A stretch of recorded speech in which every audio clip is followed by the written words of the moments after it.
Steve Newport's Alzheimer's disease has slowed considerably.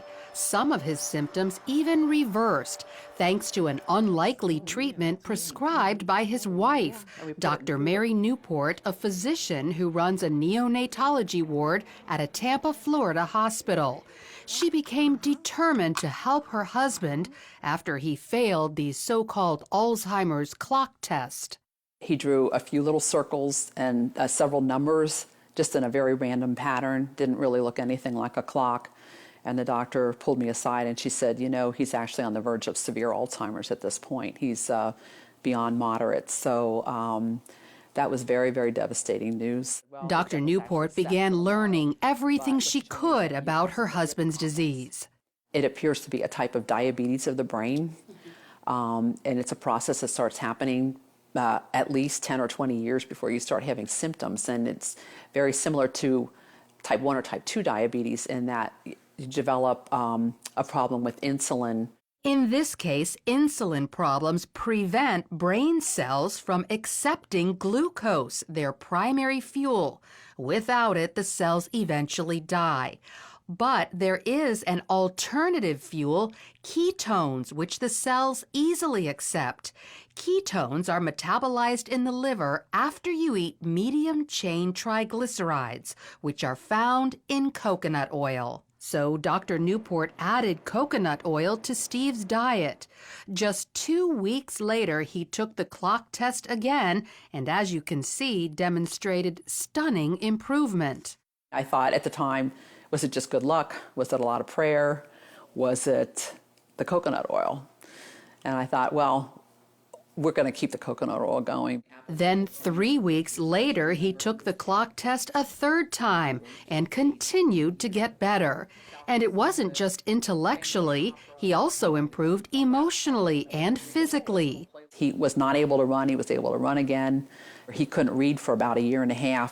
But after somewhere around 2 or 3 months, he was able to read. Instead of being very sluggish, not talking very much in the morning, he would come out, you know, with energy and talkative and joking, and he could find his water and his utensils.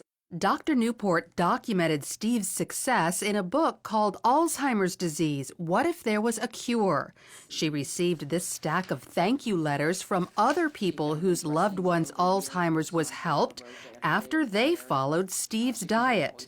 And while coconut oil is encouraging, there's actually something much more powerful. A team of biochemists led by Professor Kieran Clark at England's Oxford University have developed a ketone ester that packs a punch 10 times greater than coconut oil. It reaches quite considerably higher levels, and you can get whatever levels you want depending on how much you drink. The problem is they need millions of dollars to mass produce it. Very expensive. And so we can't make very much of it ourselves.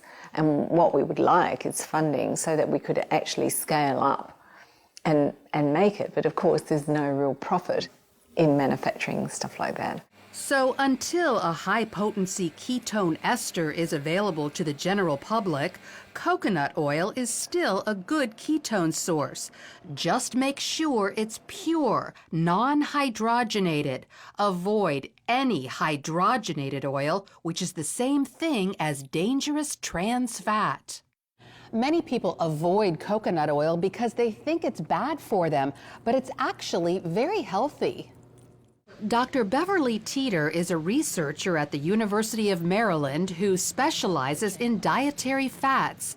She says years ago, coconut oil was criticized for raising cholesterol, but scientists have since learned there are 2 kinds of cholesterol, LDL, the bad kind, and HDL, which is very good for you and is the kind coconut oil raises.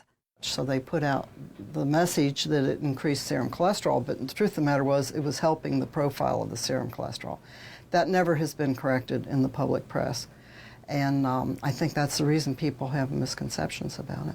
So not only does coconut oil improve your cholesterol levels, Dr. Teeter says the way it helps the brains of some Alzheimer's patients can be extended to people with Parkinson's disease, ALS, epilepsy, dementia, even schizophrenia and autism.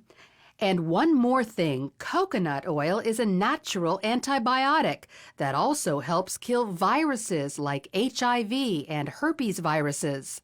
But the coconut oil tends to keep the bacteria down so that if you're assaulted with the virus, your immune system can concentrate on the virus. It doesn't have to concentrate on 27 other bacteria that you may have been exposed to that day.